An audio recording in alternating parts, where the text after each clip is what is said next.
जितेंद्र डागर जी, बैंगलोर से। श्री हरिवंश महाराज जी, आपके चरणों में कोटि-कोटि प्रणाम।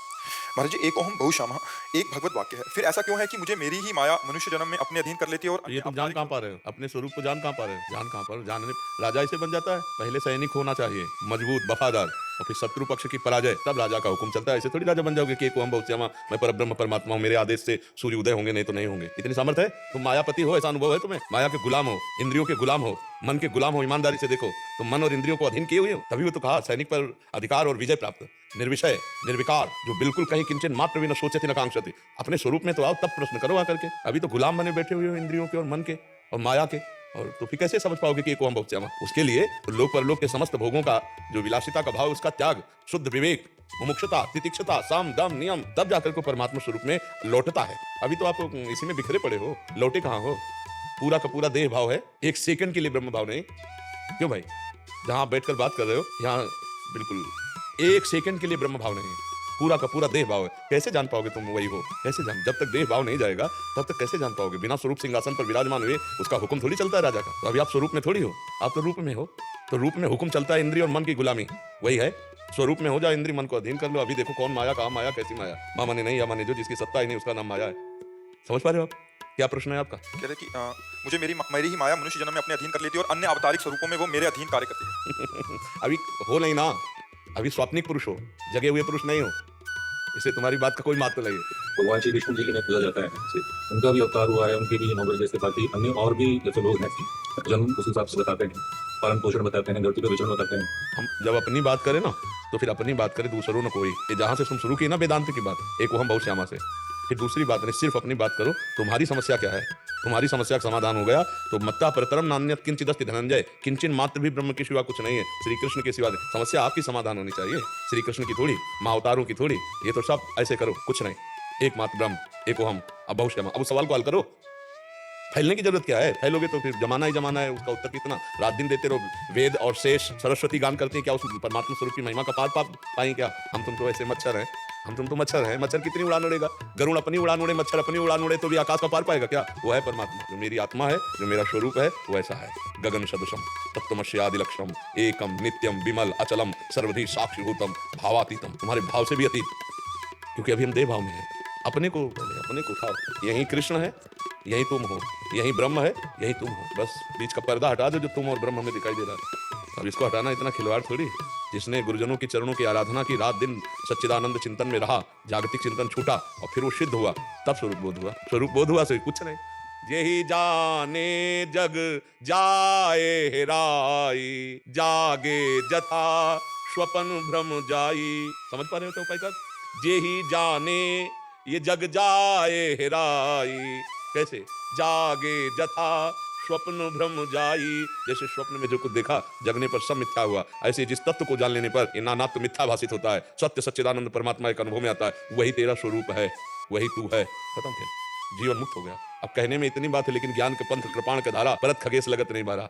प्यास, भूख, वाणी का वेग, मन का वेग, जनेन्द्रिय का वेग, इंद्रियों के वेग, इनको जो सह जाय यम हीन व्यत्यन्त्यते पुरुषम पुरुषर्षभ सम दुखा सुखाधीरम स्वम तत्वाय कल्पते। जो हर वेग को सहकर परमात्मा में स्थित रहता है, सुख दुख में समान भाव, वो अमृत पद का अधिकारी होता है। यहाँ हालत क्या है? एक इंद्रिय कब्जे में नहीं है, एक इंद्रिय।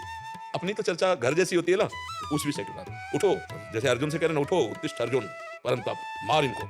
ऐसे अभी पूरा का पूरा युद्ध बकाया महाराज। अभी तो कमर कसी है, अभी तो पूरा युद्ध बकाया है। जब युद्ध करके विजयी होगे, तब स्वरूप सिंहासन पर विराजमान होगे। इंद्रिय विजेता, मन विजेता, काम क्रोध लोभ मोह मद मत्सर, किसी का कोई प्रभाव नहीं। यह है हमारा स्वरूप, है यही है, ये नहीं है। जब तक इस पर भाव है, तब तक बात नहीं बनेगी। केवल प्रवचन से बात नहीं बनती, न करने से, न सुनने से। न महात्मा प्रवचने न लभ्या न मेधया न बहुना श्रुतेन। गुरुजनों के चरण पकड़ो, महापुरुषों के चरण पकड़ो और उनकी चरण रज में स्नान हो, रज का अभिषेक हो, उनकी आज्ञा पे 10-5 वर्ष चलो, उनकी लंगोटी धो, फिर जो आके ब्रह्म ज्ञान का विस्फुरण होगा। आप उपनिषद पढ़ के देखो, 12-12 वर्ष तक आश्रम में केवल सोनी लगवाई और फिर बता दिया तुम मन नहीं हो, तुम प्राण नहीं हो। छांदोग्य उपनिषद पढ़ के देखो, धीरे धीरे धीरे धीरे।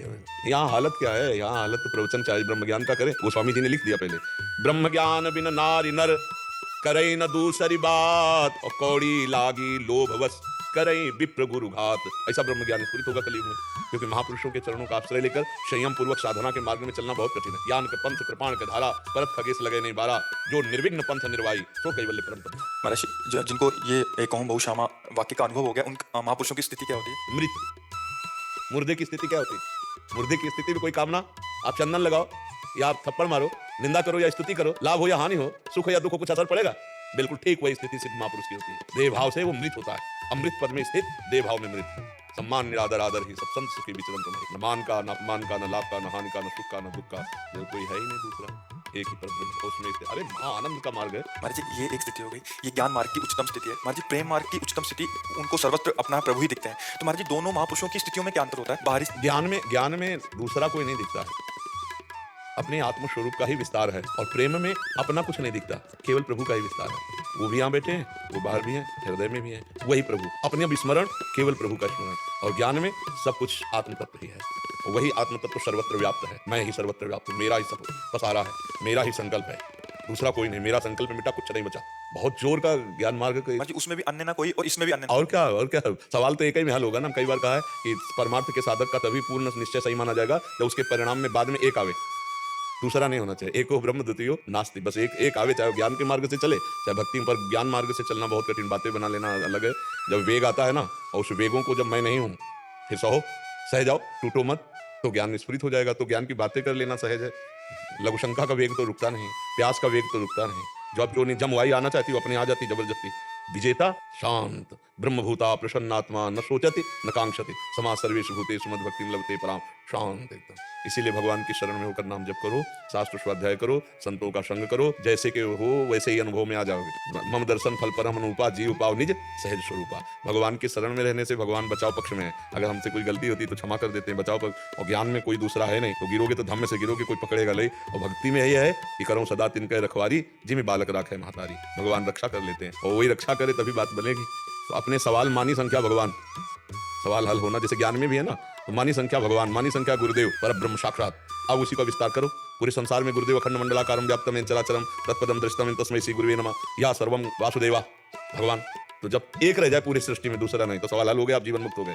चाहे भक्ति से चलो चाहे ज्ञान से चलो। ऐसा प्रचंड वेग कलिकाल का चल रहा है महाराज जी, स्थितियां बड़ी कठिन लग रही हैं कि आगे चल के तो चर्चा नहीं है ना, ये चर्चा नहीं है। ये कहाँ चर्चा, कौन से सत्संग में चर्चा हो रही है भाई? ये चर्चा ही नहीं है।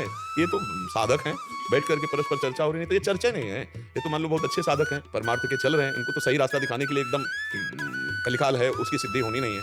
उसके लिए जो चाहिए मसाला वो है नहीं। इसलिए परमार्थ में भक्ति को लेकर के चलो तो ज्ञान भी पुष्ट हो जाएगा, वैराग्य भी पुष्ट हो जाएगा, स्वरूप बोध भी हो जाएगा। इसकी चर्चाएं कहाँ है? चर्चा तो मनोरंजन हो रहा है। परमार्थ मनोरंजन थोड़ी, मन भंजन है। मन का नाश करके, उसकी एक एक वृत्ति को रोक करके भगवान के चरणों सा वही मना कृष्ण पदारविंद। बहुत कठिन मार्ग है परमार्थ, इसीलिए कौन चलना चाहता है? बिरला ही कोई। देखो 2 घंटे बैठकर नाम जप में लगाओ मन, अभी ज्ञान उत्पन्न होने लगेगा। एक आकार वृत्ति, राधा तो 2 घंटे राधा ही निकलने देंगे और शब्द नहीं आने देंगे। हिम्मत दिखाओ, बहादुरी दिखाओ। 2 घंटे आंखों के सामने केवल राधा लिखा रहेगा, चाहे आंख बंद हो चाहे खुली हो, और कान केवल राधा सुनेंगे, और हृदय में केवल राधा राधा स्फुरण होगा। देखो करके देखो, अभी बहादुरी समझ में आ जाएगी। मिनट टिकना मुश्किल हो जाएगा 1 मिनट टिकना मुश्किल हो जाएगा, बाहर निकाल के फेंक देगा मन संसार में। अब लाओ अपने को घसीट के, फिर राधा फिर राधा। तो ये युद्ध है, ये युद्ध है। इसीलिए भगवान की शरण में हो जाओ। सनकादि भी हरिशरणम जपते, सनक सनंदन सनातन सनत कुमार भी हरिशरणम। ब्रह्मबोध होने पर भी हरिशरणम जपते। कविता जी महाराज जी, इसी के संदर्भ में प्रश्न था कि महाराज जी हमने सुना है कि साधु संत जो तपस्या करते हैं वनों में या पहाड़ों में जाकर, उनको आत्मज्ञान होता है। क्या महाराज जी गृहस्थ में भी कभी आत्मज्ञान हो सकता है? किसी गृहस्थ में आत्मज्ञान हो सकता है, पर जिनको आत्मज्ञान हो चुका है ऐसे संतों का गाइड हो और उनके अनुसार हमारी जीवनी हो। व्यभिचारी गंदे आचरण वाले को तो चाहे गृहस्थ हो चाहे विवेक, तो किसी को ज्ञान नहीं होगा। तो पहले हमारे आचरण पवित्र हो। अब चल रहा है आज का जमाना, गर्लफ्रेंड बॉयफ्रेंड, ब्रह्मज्ञान पहुंचेंगे? नरक पहुंचेंगे, ब्रह्मज्ञान कहाँ पहुंचेंगे? अब इन आचरणों से जो हमारा समाज चल रहा है, वो क्या जानेगा ब्रह्मज्ञान किसे कहते हैं, भगवत प्रेम किसे कहते हैं, भगवत तत्व क्या हो रहा है? जो चमड़ी और दमड़ी में बिक रहा है वो भगवान के तत्व को जानेगा। तो यही तो समस्या हो रही है। नहीं तो गृहस्थ धर्म में ही तो संतों का प्रादुर्भाव हुआ है। जितने संत जन्मे सब गृहस्थी में, तो भगवान का अवतार भी गृहस्थी में तो हुआ है। आज भी संतों का पोषण गृहस्थी से ही तो हो रहा है। हमें कौन दे रहा है? बिजली का बिल, रुपया पैसा, खान पान सामग्री, कोई ना कोई तो दे रहा है ना। तो गृहस्थ ही तो है ना वो। अपनी कमाई की, धर्म की कमाई के 10 रुपया हमको दे रहा है, उसी से काम चल रहा है, मिलजुल करके ऐसे चल रहा है। तो गृहस्थों के यहाँ संतों का जन्म होना, संतों का पोषण होना, और संतों के द्वारा सतमार्ग में चलते हुए उनको भगवत प्राप्ति होना। गृहस्थ धर्म कोई निकृष्ट धर्म थोड़ी पे, लेकिन आज वाला नहीं। आप संयम से रहो, दोस्ती कर लो, हमें कोई परेशानी नहीं। माता पिता के सामने अपनी दोस्ती रखो, ब्याह कर लो, फिर अपने घर गृहस्थी में जाओ। आजीवन के लिए एक पति का वरण करो, एक पत्नी का वरण करो। ये क्या है? एक दुकान की सौदा की सामान की तरह लिव इन रिलेशन। बोले अब 1 महीना के लिए हमारा आपका दस्तखत है, लिव इन रिलेशन, 1 महीना बाद तुम दूसरे के पास जा सकती हो। ये हमारे भारत की तो परंपरा नहीं हो। ऐसी परंपरा से ब्रह्म ज्ञान नहीं होता, ऐसी परंपरा से तत्वबोध या भगवत प्रेम नहीं होता। ये सब मनोरंजन है इंद्रियों के। तो कौन माने? ये तो आज बड़ी हम कृपा मान रहे हैं। नौजवान भाई सत्संग सुनने आ रहे हैं, नौजवान भाई दर्शन करने आ रहे हैं, नौजवान भाई बात मान रहे हैं। नहीं तो बहुत कठिन है। आज के समय में नए नए बच्चे किसी साधु महात्मा की सलाह माने, बात माने, धर्म की बात माने, तो बहुत ही कठिन बात है। ये तो चमत्कार है भगवान का। ये भगवान का चमत्कार है कि ऐसे कलिकाल के वातावरण में आप सब हमें सहयोग दे रहे हैं धर्म में चलने के लिए। आप गलत आचरण छोड़ रहे हैं, आप भगवत मार्ग में चल रहे हैं, तो हमारा उत्साह बन रहा है। नहीं तो हमारे बोलने का मतलब क्या रह जाता है?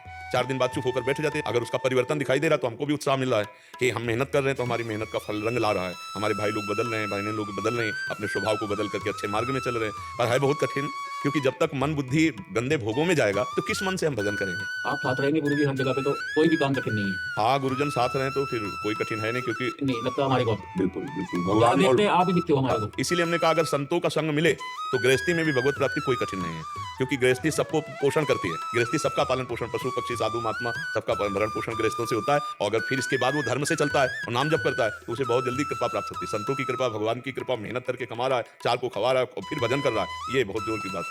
पर ऐसा कठिन है, बड़ा कठिन है। आजकल जैसे मदिरा चल गई है कि बिना उसके कोई पार्टी नहीं, कोई उत्सव नहीं, तो हमारे शास्त्र में इसको महत अपराध कहा गया है। 5 महापापों में मदिरा पाप रखा गया है। अब मदिरा पीने वाला ब्रह्मबोध कैसे करेगा? कैसे भगवत आराधना करेगा? छोड़ दे वो, अबलो नसानी अबना नशयो, फिर चल दे तो भगवान कृपा कर देंगे। जो पराई माता बहनों की तरफ गंदी दृष्टि रखता है, कैसे भक्ति कर सकता है? जो पराये शरीर को उबाल कर खाता है, मांस खाता है, वो घृणित भोजन पाने वाला, वो कहीं भगवत भक्ति या ज्ञान के मार्ग में चल। तो आजकल इन्हीं की ज्यादा बाहुल्यता है। आहार, पेय पदार्थ, व्यभिचार, नशा, यही चीजें बढ़ रही हैं। यही माना जा रहा है कि बड़ा सुखी जीवन है, इसी को सुख माना जा रहा है। नहीं माना जा रहा। इनसे उबरे तो काफी लोग निकल भी रहे हैं, काफी लोग निकल। आज पूरे युवाजन इतना बदल रहा है कि लहसुन प्याज भी छोड़ दिया हमारा। हाँ, बिल्कुल कठिन बात है आज के कलयुग में लहसुन प्याज छोड़ना। आपकी कृपा से सब संभव है। नहीं, हमारे ठाकुर जी, प्रिया जी और आप सबका सहयोग। महाराज जी दूर दूर तक जाते हैं तो दूर दूर तक लहसुन प्याज भी छोड़ दिया है लोग। हाँ, भगवान बड़ी कृपा करे। महाराज जी युवाजन में जो परिवर्तन है, लेकिन जो महाराज जी आपकी वाणी से जो परिवर्तन आया है पूरे भूमंडल पर, हमने देखा है। महाराज जी देखा है, अनुभव किया है। हाँ, वो ठाकुर जी श्री जी का खेल है। तुम सदमार्ग के पथिक बनो, तुम्हारे चरणों के नीचे हम अपनी छाती लगाए बैठे हैं, तुम्हें गिरने नहीं देंगे, और तुम इसी जन्म में मंगल में भगवान को प्राप्त हो तो हमारी साधुता, हमारा जीवन सार्थक हो जाए। सुवीना गुप्ता जी यूएसए से। राधे राधे महाराज जी। महाराज जी, भगवत मार्ग में आगे बढ़ते हुए साधक के जीवन में क्या संकेत अथवा पड़ाव आते हैं? जीव का अंतःकरण 3 गुणों से प्रभावित रहता है, सतोगुण, रजोगुण, तमोगुण। कोई सतोगुण प्रधान होता है, सबका एक जैसा नहीं होता। कोई सतोगुण प्रधान होता है, कोई रजोगुण प्रधान होता है, कोई तमोगुण प्रधान होता है। वैसे ही उसके भाव जागृत होते हैं, वैसे ही उसकी भक्ति होती है, वैसे ही उसका लक्ष्य दृढ़ होता है। लेकिन तीनों गुणों से जब पार हो जाया जाता है, त्रिगुणातीत, तब सबकी समान स्थिति आने लगती है। उसमें कोई भी चाह न रह जाना, किसी भी भोग की, किसी भी पद की, किसी भी लोक परलोक के सुख की कोई चाह न रहे। एकदम शांत, एकदम ऐसी तृप्ति कि जैसे केवट से भगवान कह रहे हैं कि अभी अंगूठी ले लो सिया जी की, तो कह रहा है आपका छुनाथ न चाहिए मोरे, दीन दयाल अनुग्रह तो दे। प्रभु, आज जो चरण पखारने को मिला, उसमें जो मुझे सुख मिला, बहुत काल में कीन मंजूरी, बहुत जन्म जन्मांतर सब कर्म किए, आज मैं पूरा हो गया हूँ। आज दीन सब विधि बल पूरी, अब कछुनाथ न चाहिए मोरे, दीन दयाल अनुग्रह तोरे। जब भक्ति का त्रिगुणातीत आनंद मिलता है तो उपासक के हृदय से एक बात निकलती है, अब कुछ नहीं चाहिए, अब कुछ नहीं चाहिए। जब तक कुछ चाहिए तब तक अभी साधक को भगवदानंद नहीं मिला है। और जब जा ही न चाहिए कबों कछु, जा ही न चाहिए कबों कछु, तुम सन सहज सने बशो निरंतर तासुर शोरावर निज। पहले, सबसे पहले चाह पर आक्रमण होता है। चाह मिटी, चिंता मिटी, मनुआ बेपरवाह, जिनको कछु न चाहिए वे साहम के साथ महात्मा, वही साधक है। तो हम गुण के अंतर्गत की बात नहीं बोले। गुण के अंतर्गत में बताया कि अंतःकरण 3 गुणों से प्रभावित होता है। कोई सात्विक प्रवृत्ति वाला होता है, कोई राजसिक प्रवृत्ति वाला, तो कोई तमोगुणी प्रवृत्ति वाला होता है। उसकी प्रधानता में बहुत भेद है, भक्ति के बहुत भेद है। लेकिन गुणातीत जब होगा साधक भजन प्रभाव से, तब सबकी एक जैसी स्थिति आने लगेगी। गुणों के भेद से स्थितियां बदलती हैं। गुणातीत स्थिति में भगवान का जो अंश है अविनाशी, वो तो निर्विकार है, वो विकार को पकड़ लिए था। अब भक्ति के रंग से विकार मुक्त हुआ तो निर्विकारता उसके अंदर आ जाती, मतलब चाह मिटना शुरू हो जाता है। सकल कामना हीन जे राम भगति रसलीन, जो कामना रहित हो चुके हैं वही भक्ति में लीन होते हैं। तो गुणातीत भक्ति, गुणातीत स्थिति, गुणातीत भगवान का चिंतन ऐसे आनंद का सृजन हृदय में करता है कि उसका हृदय शांत हो जाता है। सबसे पहला भाव है शांत भाव। शांत में आपको कोई गाली दे या आपकी स्तुति करे, दोनों का प्रभाव आपके हृदय में नहीं पड़ना चाहिए, तो उसे शांत कहा जाएगा। आपका मान हो या अपमान, आप सुख की परिस्थिति हो बाहरी या दुख की, आपके हृदय में कोई फर्क नहीं पड़ना चाहिए। ये गुणातीत स्थिति की बात कर रहे हैं। ये जो आगे चलकर स्थिति भक्ति का रंग आता है वो इस कोटि का आता है। शत्रु मित्र समझान, मान मान अपमान सम, दुख लाभ न हानि, ये है जो कृपा हरिवंश की। दुख सुख लाभ हानि, शत्रु मित्र मान अपमान, इनमें समान भाव जागृत हो जाता है। और भगवान के नाम में इतना प्यार हो जाता है कि तद स्मरणेन परम व्याकुलते थे। जरा सा भूल हो जाने पर उसके प्राण व्याकुल हो जाते हैं। जैसे मछली को जल से अलग करो तो तड़पने नहीं लगती, ऐसे वो भक्त तड़पने लग जाए एक क्षण के लिए व्याकुलता भगवत विस्मरण में, इतनी जोर की कि प्राण व्याकुल हो जाए। ये गुणातीत स्थिति है उसकी। और तदर्पिता अखिलाचारिता, समस्त आचरण श्री कृष्ण अनुकूल लेन प्रतिकूल से विसर्जनम, भगवान के अनुकूल ही उसके आचरण होंगे, प्रतिकूल आचरणों का त्याग, क्योंकि कोई चाह ही नहीं रह गई। इतना आनंद उसके हृदय में आ गया, अब उसकी कहीं भी ममता नहीं रह जाती। ममता रहितम, कामना रहितम, वो ममता केवल प्रभु के चरणों में, अनन्य अपने इष्ट देव के चरणों की ममता जागृत हो जाती है। जैसे मीरा जी कहती है, मेरे तो गिरधर गोपाल दूसरो न कोई, ऐसे अपने इष्ट से प्यार हो जाता है, इष्ट से अपनी प्रीति हो जाती है। धीरे धीरे उसकी स्थिति इतनी बढ़ती है कि देह का विस्मरण होने लगता है। मैं स्त्री हूं, मैं पुरुष हूं, मुझे क्या करना है क्या नहीं, ये भगवान आकर हृदय में बैठ के करवाते, उसकी क्षमता इसके ऊपर हो गई। अब भगवान उसके हृदय में, जैसे अर्जुन के बागडोर पकड़े बैठे हैं, ऐसे उसके हृदय में बैठ जाते हैं और जो मन आता है सो करवाते हैं। ये जितने बड़े बड़े कार्य संतों द्वारा होते हैं स्वयं भगवान करते हैं, उनके हृदय में बैठ करके जगत का परिवर्तन, जगत का मंगल, जो उच्च कोटि की वो बातें, मतलब मनुष्यकृत नहीं होती। लाखों लोग बदल रहे हैं, करोड़ों लोगों का उद्धार हो रहा, वो भगवान उस संत को निमित्त बना करके स्वयं बैठ करके कार्य करते हैं उनके हृदय में।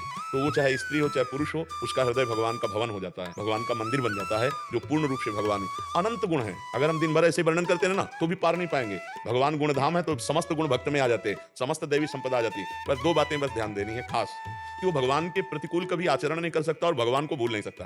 बस दो बातें पकड़ लो तो सब आ जाएंगे इसी में। तदर्पिता अखिलाचारिता और तद विस्मरणेन परम व्याकुलते। भगवान का वो विस्मरण असह्य हो जाता है उसके लिए, हर समय वो नाम जप करता रहता है और भगवान के अनुकूल आचरण करता है। क्योंकि चाह जब तक भोगोगे तभी तो पाप कर्म होते हैं, जब चाह खत्म है, चाह प्रभु की हो गई तो प्रतिकूल आचरण बनेंगे ही नहीं। पर ये बहुत ऊंची भक्ति में, इसके पहले खूब प्रयास करना होता है, तभी तो तीनों गुणों के साम्यावस्था को प्राप्त होता है। नहीं तो गुण ऐसा थोड़ी है, जब जो गुण चाहे वो करवा लेता है, जैसा चाहे वैसा सोचवा लेता है, वैसी क्रिया करवा लेता है। जी क्या फिर साधु भी गुणातीत हो सकता है, जैसे वो भी किसी से राग द्वेष नहीं रखता। नहीं, ऐसे नहीं, चिंतन से होता है। ऐसे नहीं कि बुद्धि पागल है तो गुणातीत हो गया, ऐसा नहीं। एक पागल की हरकत और एक गुणातीत की हरकत में बहुत अंतर होगा।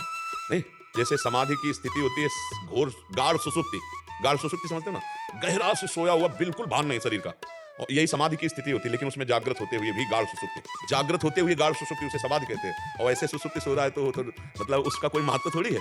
गाढ़ सो रहा है तो समाधिस्थ थोड़ी माना जाएगा, लेकिन समाधिस्थ की गाढ़ सुसुप्ति जैसी स्थिति होते हुए भी जागृत में किंचन मात्र कोई स्फुरना नहीं। तो पागल और सिद्ध पुरुष में बहुत अंतर है। वो अज्ञान के द्वारा बंधा हुआ और वो ज्ञान के द्वारा मुक्त पुरुष है। तो पागल को थोड़ी होगी स्थिति प्राप्त होगी, चिंतन से प्राप्त होती है ना। अब पागल का चिंतन ही ठीक नहीं है तो क्या है, वो पागल जैसा लग रहा है, पागल थोड़ी, वो तो शास्त्र वेदों का परम ज्ञाता विद्वान महापुरुष है। वो पागल जैसी चेष्टा कर रहा है, अपने शास्त्र आज्ञा करते हैं कि बहुत बुद्धिमान होने पर भी जड़वत आचरण करे, अपने को दिखावे में न लावे, कोई जान न पावे कि इस कोटि का महापुरुष है। तो हो सकता है ऐसा महापुरुष पागल जैसा दिखाई दे रहा हो, पागल जैसी चेष्टा, लेकिन वो पागल नहीं है। और पागल जो है वो ज्ञानी नहीं है, वो परम पद का अधिकारी नहीं, वो नरक जाएगा। और वो पागल जैसी चेष्टा करके परम पद में बैठा हुआ है, जीवन मुक्त है, क्योंकि उसने भजन चिंतन करके ऐसी स्थिति प्राप्त की है। समझ रहे, एक जानबूझकर नाटक करना और एक असलियत में पागल होना।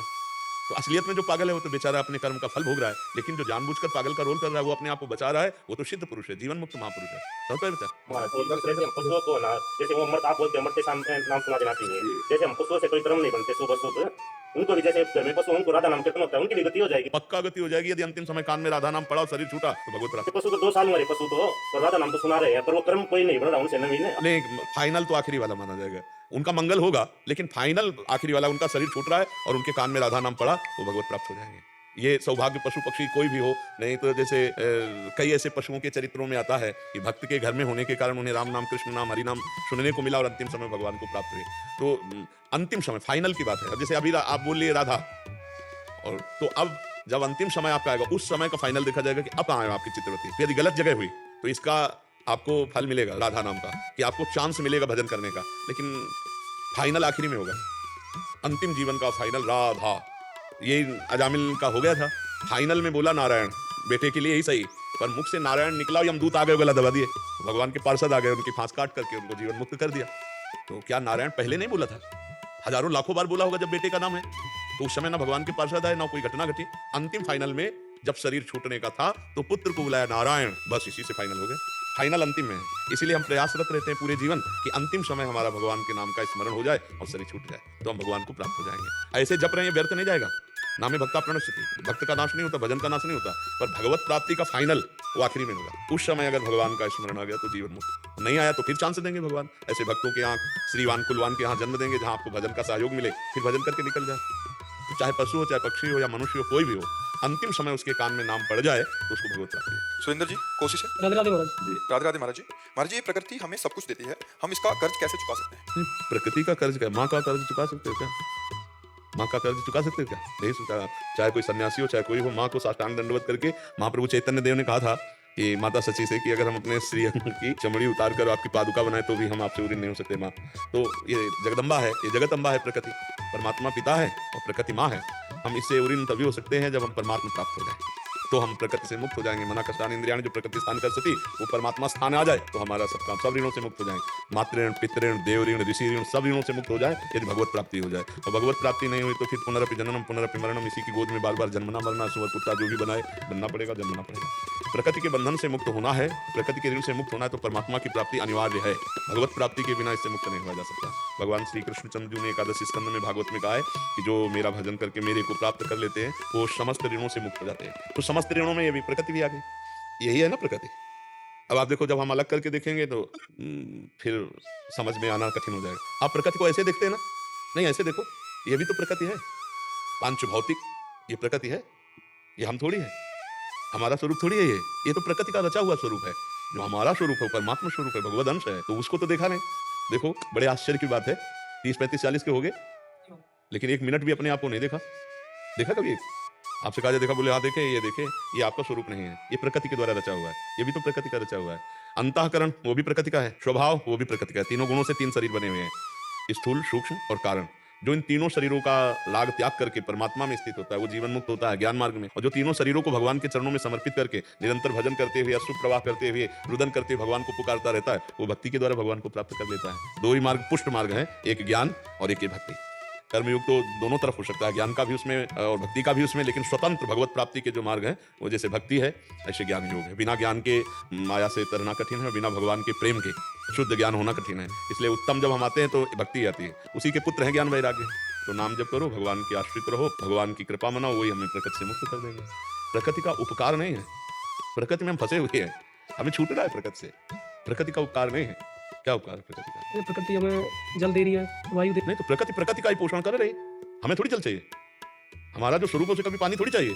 नैनम छिंदन्ति शस्त्राणि नैनम दहति पावकान चैनम क्लेदन्ति आपो न शोष्यति मारुता। जल उसे भिंगाया नहीं सकता, आग उसे जला नहीं सकती, अस्त उसे छेद नहीं सकता, जो हमारा स्वरूप है। अब ये प्रकृति से रचा हुआ शरीर है, इसको जरूरत है क्षितिजल पावक गगन समीरा, तो इसको वही वायु की जरूरत है। किसको? प्रकृति को। मेरे को थोड़ी जरूरत है। बोले मैं वायु नहीं लूंगा तो मर जाऊंगा, नहीं मैं अविनाशी हूँ। अभी यही तो ज्ञान नहीं जाना, यही तो सत्संग नहीं किया ना। मेरा स्वरूप अविनाशी है, मैं वायु से जीवित नहीं हूँ। वायु से जीवित प्राण है इस शरीर के, प्रकृति जनित। प्रकृति से ही प्रकृति का, परमात्मा से प्रकृति से पोषण नहीं होता उसका।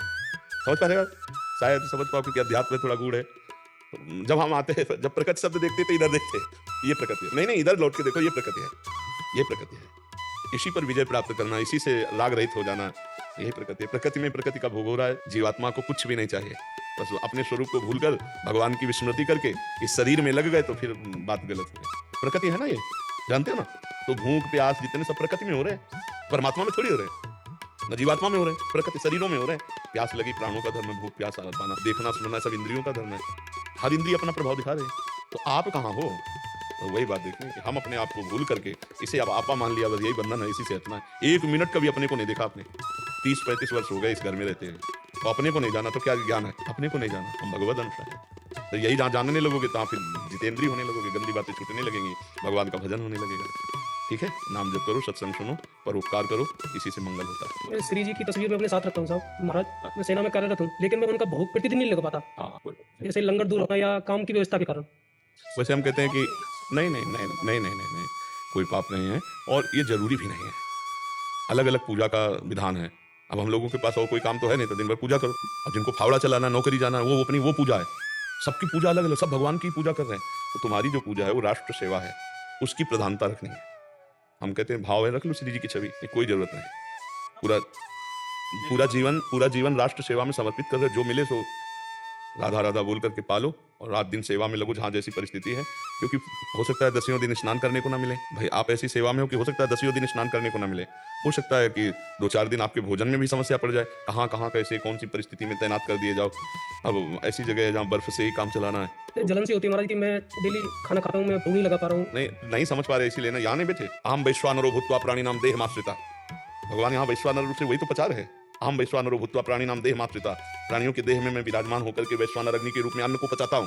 तो थोड़ी देर आंख मूंदिए, भाव कीजिए कि मेरे भगवान यहाँ विराजमान हो। पाइए ये रसोई है, यहाँ से जा रहा है भगवान, पा रहे हैं हृदय में बैठे हुए। भगवान यहाँ भी तो है। जब सर्वत्र है तो यहाँ नहीं है क्या? तो बाहर केवल छवि में ही क्यों देख रहे हो? यहाँ भी देखिए, यहाँ भी भगवान है।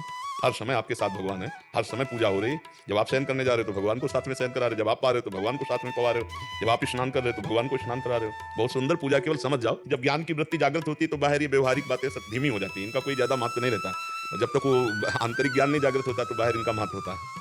बड़े बड़े सिद्ध परमहंस जब आते हैं तो कोई छवि थोड़ी पास रखते हैं। शरीर की भी शुद्धि नहीं है, हर समय भगवान में डूबे हुए हैं। तो आप राष्ट्र सेवा में, आपकी अधिकतर सेवा राष्ट्र की है, तो पूजा पाठ की तरफ ज्यादा नहीं, नाम जप हर समय कर सकते हैं, क्योंकि पूजा आदि के लिए नियम है, स्नान आदि।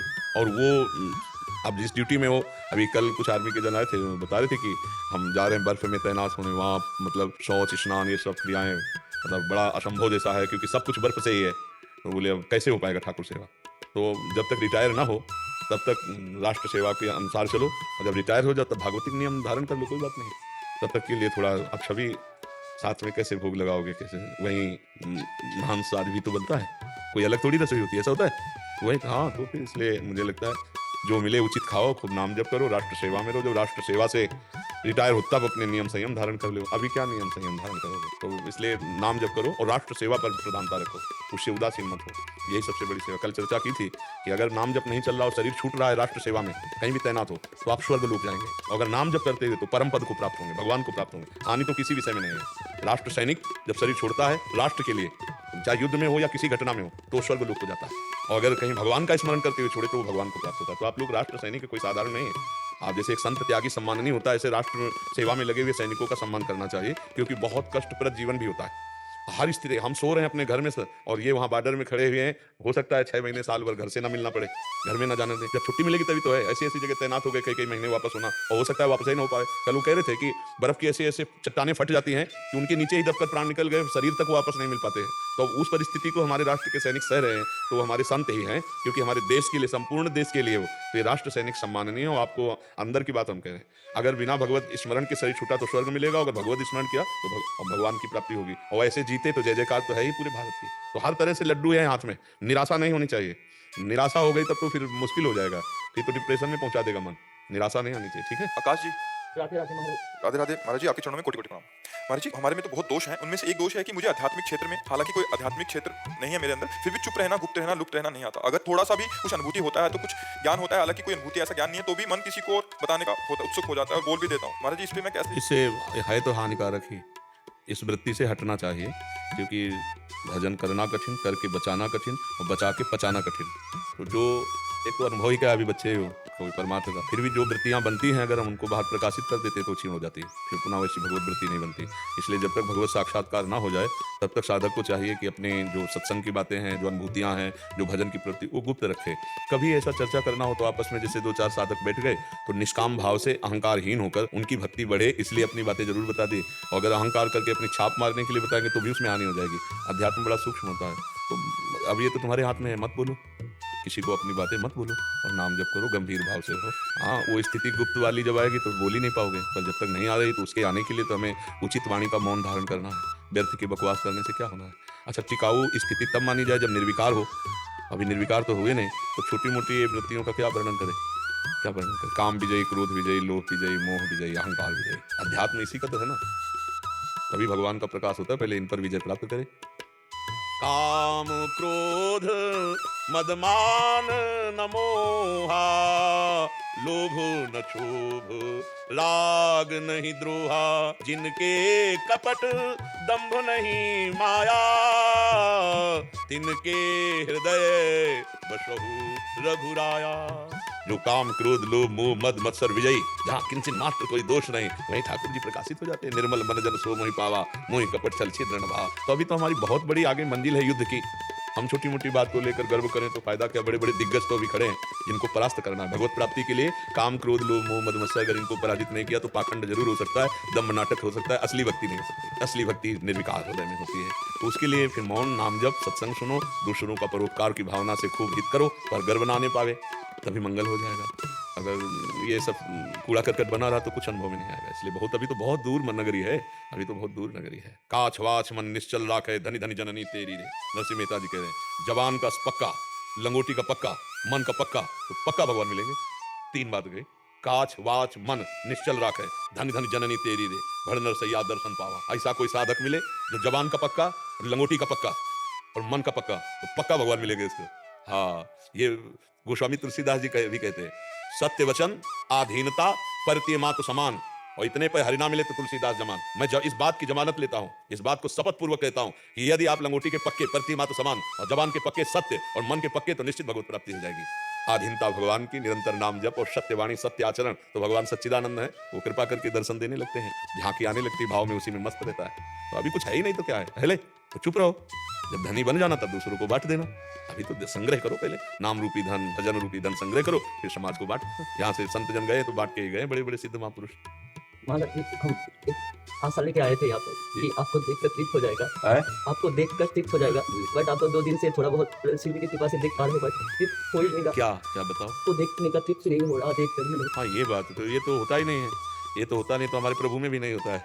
वो भी कह रहे हैं, प्यारी जो जब जब देखो तेरो मुख तब तब नयो नयो लागत, ऐसो भ्रम होते देखो न कबहुरी द्विति को दित लेखनी न कागत। भरत जी महाराज कह रहे हैं कि जीवन हो गया, राम जी को भर नेत्र नहीं देख पाए। प्रेम में इतनी पिपाशा होती है कि अपने प्यारे को देखते देखते भी अनदेखे लगते हैं। ऐसा लगता है कि ऐसे ही देखत रहो, जन्म सफल करी मानो, प्यारे की भांति भांति के प्राण प्यारे जुगल किशोर ही जानो। महान पुरुषों ने तो यही आकांक्षा की कि ऐसे ही देखत रहो, क्योंकि देखते देखते तृप्ति नहीं होती। तो ये आशा तो भगवान ना पूरी करें तो अच्छा है। नहीं, गुरुजनों की देखने की, इष्ट के देखने की चाह कभी हमारी पूरी ना हो, ये चाह बढ़ती ही चली जाए, और इसी चाह में हम रोएं कि कैसे कैसे तृप्ति हो प्रभु। तो सब भूल जाए, संसार के जितने भी गंदी बातें हैं ये सब भूल जाएंगे, सब विकार नष्ट हो जाएंगे, हरि गुरु आसक्त हो जाए। तभी कहा है, ध्यान मूलम गुरु मूर्ति, पूजा मूलम गुरु पदम, मंत्र मूलम गुरु वाक्यम, मोक्ष मूलम गुरु कृपा। जो सदगुरुदेव के ध्यान में रहता है वो परम पद का अधिकारी हो जाता है। गुरु प्रसन्न साहब अनुकूला, मिटी सकल कल्पित भय सूला। तो ये अंदर की बात है, गुप्त रखो, और इसकी आशा पूरी भी नहीं होनी चाहिए। अभी हो गया कि हमने देख लिया, बस हो गया, ऐसा तो कभी भक्ति में नहीं हुआ। जिस जैसे जितना जितना देखते जाओ उतने उतने प्यास बढ़ती जाती है। मानो रूप लोचन में प्यास ही पैदा करती चली जाती है। नेत्र कभी तृप्त ही नहीं होते प्रेमी के, वो सदैव देखना ही चाहता है, देखो ही भावे, उसे और कुछ अच्छा नहीं होता। यहाँ तक इतना प्रेम बढ़ जाता है कि ऐसा लगता है कि अब हम जी नहीं सकते उनके बिना। जब ये दशा रहती है तब वो जगत पावन करने वाला महात्मा बन जाता है। मम भक्ति तो वो नम पुनाथ। चलते रहो, धीरे धीरे चलते रहो। शिवम जी, राधे राधे। राधे राधे महाराज जी, आपके चरणों में कोटि कोटि प्रणाम। महाराज जी, यदि पहले हुए जाने जाने में पाप कर्म और कोई भी गलत कर्म और पाप राधा रानी को चरणों में अर्पित कर दिए हों, तो भी उन पापों कर्मों का फल भुगतना पड़ता है या फिर नष्ट हो जाता है? इसमें ध्यान देने की बात है, ऐसे अर्पण नहीं माना जाता कि आपने ऐसे अर्पण कर दिया और फिर पाप गलती कर रहे हो, नहीं माना जाएगा। उसका एक सिद्धांत है, जैसे कानून होता है ना कि कैसे आप माफ हो सकता है। जज ने पूरा निर्णय कर दिया वकालत के अनुसार, अब आपको दंड मिलेगा, तो अभी एक है कानून में एक जगह है, राष्ट्रपति से आप क्षमा याचना करके आप अगर वो क्षमा कर दे तो फांसी भी टल सकती है। पर उसमें कानून ये है कि अब लो नशानी अब ना सही हो, आज तक किया अब नहीं करूंगा, प्राण चाहे चले जाए अब नहीं करूंगा, तो माफ। और आज कह रहे हो कि अब नहीं करूंगा, राधा रानी चरणों में समर्पित, तो फिर 10 दिन बाद हुई, फिर 5 दिन बाद हुई, फिर समर्पित, फिर तो ऐसा नहीं चलेगा। वो चतुर शिरोमणि ऐसा नहीं चले। फिर अवश्य में भोक्तव्यम कृतम कर्म शुभाशुभम, अपने द्वारा किए हुए शुभ अशुभ कर्म आपको भोगने पड़ेंगे। और अगर ऐसी गलती हो गई हमसे और इसके बाद हम बिल्कुल अलर्ट हो गए, अब लो नशानी, अब ना, आज तक गलती अब नहीं होने देंगे भगवान के बल से और नाम जप और ऐसे, तो छोटी मोटी फी सरकन हो जाए तो भगवान बचा लेते हैं और सारे पाप नष्ट कर देते हैं। भगवान ने कहा, सर्वधर्मान परित्यज्य मामेकम शरणम ब्रज अहम तो आम सर्व पापेभ्यो मोक्षयिष्यामि मा शुचा। मैं तुम्हें समस्त पापों से मुक्त करके पावन कर दूंगा, तुम केवल मेरी शरण में हो जाओ। पर शरण का मतलब है कि अब दोबारा वो गलती नहीं होगी, वो दोबारा पाप कर्म हमसे नहीं, अगर हुए तो प्लस हो जाएगा, फिर नहीं चलेगा सिद्धांत। सिद्धांत तभी चलता है जब उलट गए, अब लो नशानी, अब ना। फिर वो पाप जैसे भक्ति में फिर आगे भी आएंगे, भक्ति में आगे भी आएंगे। कौन? जो जैसे जो पाप हो गए हमसे पुराने कर्म हो गए, वो भक्ति जब करेंगे तो उसमें आगे भी आएंगे। बहुत जोर के वो भक्ति क्या जीने के किसी भी मार्ग में वो टांग मार देंगे। जो हमारे पाप कर्म है, जब उनका क्रम आएगा, ऐसे नहीं कि वो एकदम अब आज कत्ल किए तो आज ही थोड़ी फांसी में लटक जाओगे। अरे मैं सालों लग सकते हैं, मुकदमा चलता है, फिर जाके सजा होती है, फिर जुर्माना सहित होती है ना, कि इतने साल की सजा, इतने लाख रुपया जुर्माना, समय कितना लगता है। तो ये तो हुआ लौकिक न्याय। और जब भगवान के यहाँ रजिस्टर बहुत विलंब खुलता है, अगर ऐसे खुलने लगे ना, अभी जो किया अभी उसका दंड मिलने लगे तो दूसरी बात हो जाए। लेकिन हो सकता है तुम भूल जाओ, उस पाप को भी भूल जाओ, इतना लंबा समय व्यतीत हो जाए। तो जो हम पाप कर्म करते हैं, अगर वो इसी जन्म में प्रायश्चित करके भस्म कर दिए जाएं तब तो ठीक है, और अगर समय क्रॉस कर गया तो फिर वो सरकारी बैंक में जमा है, ब्याज सहित मिलेंगे। अच्छाई या बुराई आपकी ब्याज सहित लौटेगी। आपने 1 लाख रुपए लगाए धर्म में, तो वह 10 लाख रुपया बनकर के लौट के आएगा। और आपने 1 लाख बेईमानी के लिए हैं, बेईमानी की कष्ट अधर्म किया, तो 10 लाख का हिसाब किताब चौपट करने आएगा। इंतजार करो, वो समय से आ जाएगा और नष्ट भ्रष्ट करके चला जाएगा। तो कर्म तो विध्वंसक है, उसको पहले ही नष्ट कर दे। उपवास के द्वारा, नाम कीर्तन के द्वारा, भगवान की शरण के द्वारा, भगवत प्रेमी महात्माओं के सामने निवेदन करके कि हमसे पाप बना, अब अगर कहते हैं प्रायश्चित करो तो ठीक है, अगर कहते हैं सब ठीक हो जाएगा तो सब ठीक हो जाएगा। विश्वास करना चाहिए। अगर प्रायश्चित नहीं हुआ तो वो कर्म दंड देगा जरूर, चाहे जहां भाग के चले जाओ। एक ज्योतिषाचार्य जी ने अपनी ज्योतिष निकाली कि हमारी मृत्यु किससे है, तो देखा जल में मगरमच्छ से। तो उन्होंने फटाफट खेती बेची, सब बेचा और रेगिस्तान वहां जाकर के मकान बना करके जहां जले नहीं तो मगरमच्छ क्या करेगा। अब वो इतने बड़े ज्योतिषाचार्य कि उनका प्रकाश हुआ। उस समय राजा लोग छोटे छोटे राज्य होते थे, तो वो राजा ने जब उनके पांडित्य और ज्योतिष को देखा तो वाह, तो उनको कुल पुरोहित बना लिया। अब जिस दिन से कुल पुरोहित बनाया उस दिन से रानी गर्भवती हुई, पुत्र नहीं हो रहा था। और खुशी भैया की पंडित जी आज जब से चरण पधराए तब से समंगल हो रहा है। अब लड़का जो हुआ तो 12 वर्ष का जब हुआ तो कुंभ पड़ता है ना प्रयाग में, लड़के ने कहा कुंभ में हम भी जाएंगे, छोटा बच्चा। राजा ने कहा बिल्कुल, राजकुमार का आदेश तो पूरी सब व्यवस्था। और बोले कुलगुरु वो पहले हाथ उठा बोले कि हम अपनी जमीन सब बेच के आए इसीलिए कि हमारी मृत्यु है मगरमच्छ से, हम जल के पास नहीं जा सकते। तो उन्होंने कहा तुम चिंता मत करो, जमुना में इधर जाल, गंगा में इधर जाल, बीच का संगम छनवा देंगे, पर जाना तो पड़ेगा क्योंकि आप हमारे कुल पुरोहित हो। राजकुमार जाएगा तो उनके हृदय में हमारी जो मृत्यु है देख लो कैसा फांस बांध रही है कि अब मैं बच नहीं सकता। राजा से विनय कर रहा हूं, फिर वो कह रहे हैं गोली लिए नौका में खड़े, जाल बंद, एक कीड़ा नहीं आएगा, मगरमच्छ तो बड़ा होता है, तुम डरते क्यों। गए प्रातःकालीन 4 बजे गंगा स्नान के संगम के लिए राजा रानी राजकुमार, उनका पंडित जी गले तक आओ मंत्र बुलवाने के लिए। बोले दूर से मंत्र बोल देंगे, गले तक ले आएंगे।